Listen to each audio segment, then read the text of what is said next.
Hello parents, क्या आपको भी आज के कंपटीशन के ज़माने में अपने बच्चों की पढ़ाई की फिक्र है? तो अब हो जाइए बिल्कुल टेंशन फ्री, क्योंकि हम लेकर के आए हैं खूबी.com। आपके बच्चों की पढ़ाई उनकी सफलता का बेस्ट पार्टनर। धन्यवाद। तो हम बात करते हैं साइंस का हमारी डेली लाइफ में और कौन कौन सी इंडस्ट्रीज में कितना योगदान है, कितना इम्पोर्टेंस है, इसके बारे में हम बात करेंगे। ठीक है, आप सभी जो है एक ऐसे फेज से, in fact we all are gone through from a phase that was corona. Corona सबकी लाइफ में एक बार तो भूचाल मचाया था इस बीमारी ने। तो उस टाइम पे वैक्सीनेशन की ज़रूरत और ऑक्सीजन की ज़रूरत, ठीक है, और जो है कोरोना की जो नई जो मेडिसिन आई थी, जो भी रिक्वायरमेंट्स थी, वो आप सबको पता है कि कितनी ज़्यादा ज़रूरत थी। तो हेल्थ इंडस्ट्री की अगर हम बात करें, हेल्थ इंडस्ट्री में साइंस के बिना कुछ भी पॉसिबल नहीं है। ठीक है, तो सबसे पहली बात हम करेंगे साइंस जो सबसे क्रूशियल रिक्वायरमेंट है, सबसे इंपॉर्टेंट रिक्वायरमेंट है, that is in health industry. अब हेल्थ इंडस्ट्री में आप देखेंगे कि तीनों ही ब्रांचेस का इस जो है इसमें यूज है। फिजिक्स, केमिस्ट्री, बायोलॉजी, तीनों का ही यूज है। वो कैसे कैसे, अब इसके बारे में बात करें अगर, तो अगर हम फिजिक्स की बात करें तो जितने भी ये इक्विपमेंट्स हैं, जितने भी इसमें हेल्थ इंडस्ट्रीज में जितनी भी मशीनरी, चाहे वो एमआरआई मशीन हो, चाहे वो अपना ईसीजी मशीन्स हो, या फिर एक्सरे मशीन्स हो, ये सारा कुछ ये कहाँ से ये किससे जनरेट हुई है? ये सारी की सारी फिजिक्स का ही एक पार्ट है। ठीक है, तो ये ऑपरेट होती हैं फिजिक्स के अंडर में, राइट।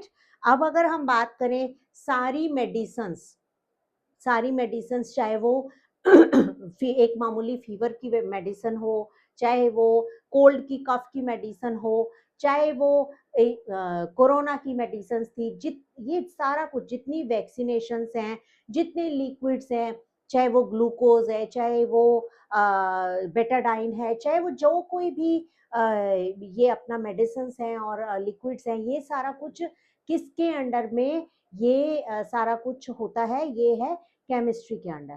ठीक, और अगर हम बायो की बात करें तो ऑफ कोर्स ह्यूमन बीइंग है हम, हमारा पूरी बीमारियां जो है वो सारा कुछ हमें बायोलॉजी के थ्रू ही पता चला। ठीक है, तो तीनों ही ब्रांचेस का बहुत इंपॉर्टेंट रोल है हेल्थ इंडस्ट्री में, राइट। तो साइंस का हेल्थ इंडस्ट्री में बहुत इंपॉर्टेंट रोल है। फिर हम बात करते हैं, सेकंड वन इज ट्रांसपोर्टेशन।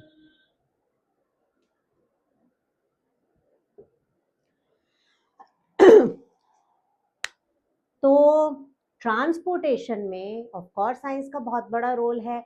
जितनी भी बसेस, कार्स, एरोप्लेन्स, जितनी भी ट्रांसपोर्ट के व्हीकल्स हैं, जितना भी कन्वेंस है, ये सब साइंस की वजह से ही तो क्रिएट हुआ है।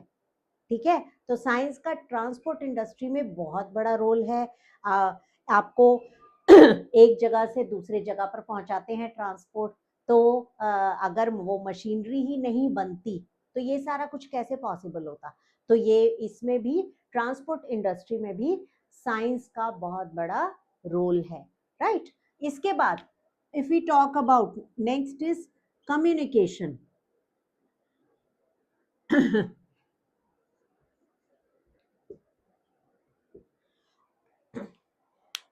कम्युनिकेशन, आप इंटरनेट के थ्रू किसी से भी कनेक्टेड हैं।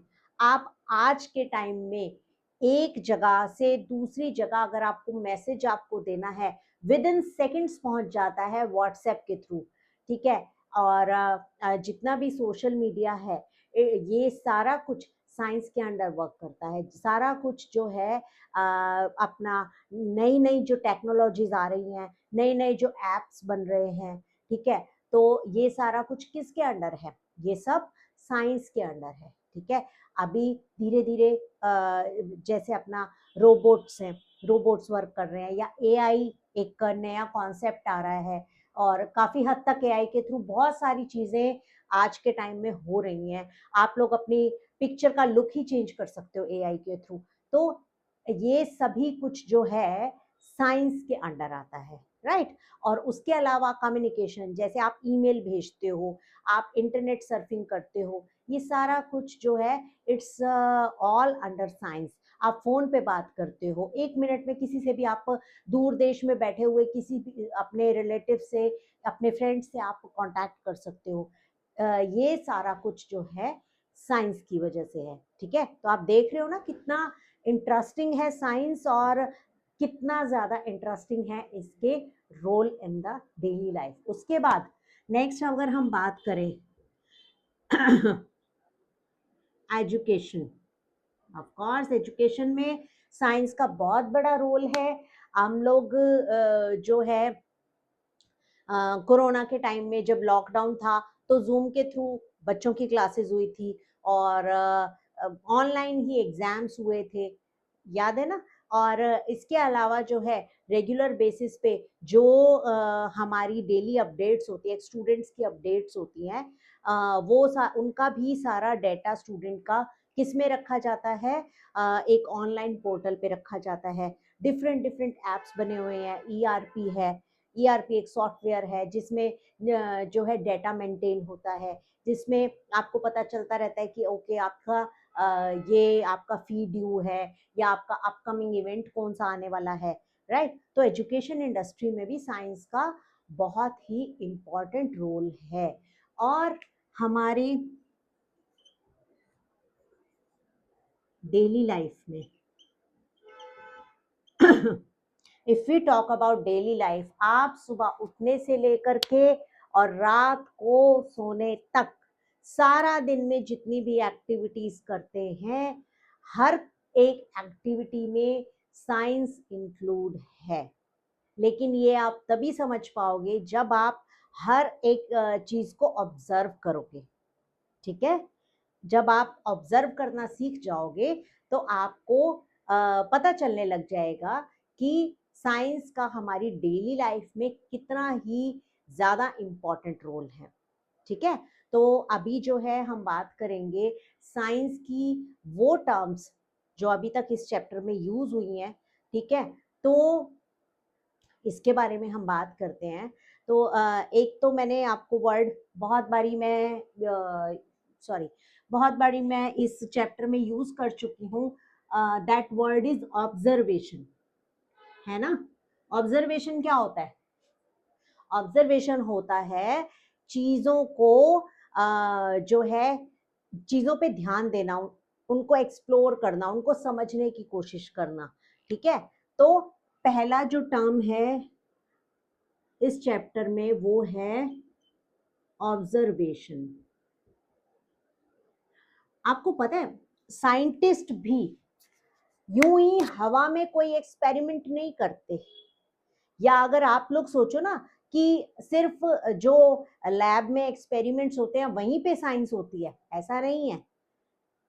साइंटिस्ट भी हर चीज को पहले ऑब्जर्व करते हैं, फिर उसके बाद एक्सपेरिमेंट करते हैं, एक्सप्लोर करते हैं, उसके बाद कहीं जाके किसी एक इंस्ट्रूमेंट का, या किसी एक प्रोडक्ट का, या किसी एक टेक्नोलॉजी का जो है इजाद होता है। कोई एक नई चीज जाकर के तभी बनती है जब साइंटिस्ट प्रॉपर तरीके से ऑब्जर्वेशन करते हैं, एक्सपेरिमेंट्स करते हैं, ठीक है।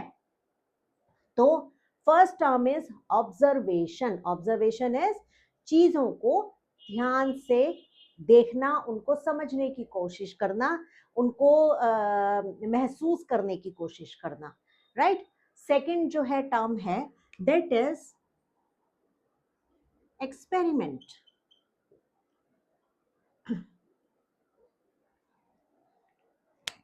एक्सपेरिमेंट यानी किसी भी चीज का प्रयोग करना, उसको ट्राई करके देखना, ठीक है। अगर हम एग्जाम्पल लें, हम पानी का फिल्ट्रेशन का एग्जाम्पल लेते हैं, ठीक है। अगर आप पानी को फिल्टर आप देखना चाहते हो कि पानी आखिर फिल्टर किस तरीके से होता है, तो आरओ के साथ साथ एक मैनुअल टेक्निक भी है पानी को फिल्टर करने की। बहुत पुराने जमाने में जब ये नई टेक्नोलॉजीज का कोई यूज नहीं होता था, तब पता है आपको पानी कैसे फिल्टर होता था? तब जो है आपने एलम एक चीज होती है व्हाइट कलर की, फिटकरी जिसको बोलते हैं हिंदी में, ठीक है। पानी में फिटकरी डाल दी जाती थी और सारे उसकी जो बैड पार्टिकल्स या डस्ट जो भी होती थी वो सब नीचे बैठ जाते थे, और वो पानी ऊपर ऊपर से वो फिल्टर हो जाता था, उसको छान लिया जाता था, ठीक है। उसके अलावा पानी को बहुत अच्छे से बॉईल कर लेना, उसमें भी सारे बैड पार्टिकल डस्ट पार्टिकल सब नीचे बैठ जाते हैं और पानी उससे भी फिल्टर हो जाता है, ठीक है। तो ये बड़े मैनुअल से तरीके हुआ करते थे। आज भी कई जगह पे ऐसा होता है, और ये है, ये आप चाहे तो आप एक्सपेरिमेंट भी घर पे करके देख सकते हो, ठीक है। तो विदाउट एक्सपेरिमेंट जो है साइंस आगे बढ़ ही नहीं सकती, ठीक। तो ये छोटी छोटी एक्सपेरिमेंट्स हैं। आपके माइंड में कभी कुछ नया एक्सपेरिमेंट करने का आए तो आप हमें ज़रूर कांटेक्ट कीजिएगा, आप हमें ज़रूर बताइएगा कि आपने किस तरीके से ऑब्जर्व किया और किस तरीके से फिर एक्सपेरिमेंट किया, ठीक है। तो उसके बाद नेक्स्ट टर्म है एक हाइपोथेसिस। ये थोड़ी डिफरेंट है ना। हाइपोथेसिस क्या होता है? हाइपोथेसिस होता है एक स्मार्ट गेस करना कि जैसे पौधे जो हैं, पौधे बड़े हो रहे हैं, वो ग्रो कर रहे हैं है, और उनको खाना कैसे मिलता होगा। तो एक स्मार्ट गेस है कि हाँ, लाइट पौधों पे पड़ती है, इस वजह से वो ग्रो करते हैं। हम लोग पानी देते हैं पौधों में, इस वजह से वो ग्रो करते हैं।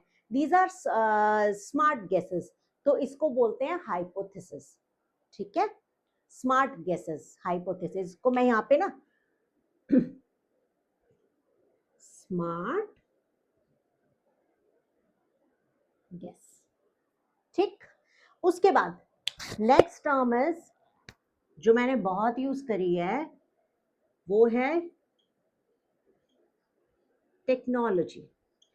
अच्छा, अब जैसे इंग्लिश में हम लोग अपनी नोटबुक उसमें बुक में से जब बुक रीडिंग करते हैं, तो टीचर आपको बोलती होगी ना कि डिफिकल्ट वर्ड्स को आप हाईलाइट कर लो या अंडरलाइन कर लो, या उसका जो है अर्थ जो है, उसका मीनिंग जो है, आप डिक्शनरी में से आप जरूर देखना। तो ये भी कुछ साइंटिफिक टर्म्स हैं, और ये अगर आप थोड़ी थोड़ी करके भी अगर आप इनको पढ़ोगे, हर चैप्टर में यूज करना स्टार्ट करोगे ना, तो आपको ये टर्म्स अपने आप याद होती चली जाएंगी, ठीक है।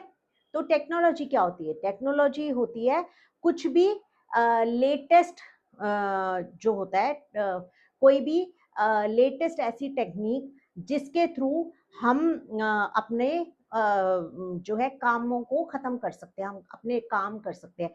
जैसे कोई न्यू ऐप है, ठीक है, न्यू कोई भी लर्निंग ऐप है, जिसके अंदर आप अपना अपने आप को रजिस्टर करते हो, फिर उसके बाद आपके पास नोट्स आना स्टार्ट हो जाते हैं, या आपके पास वीडियोस आना स्टार्ट हो जाती हैं, तो ये भी एक टेक्नोलॉजी है, ठीक है।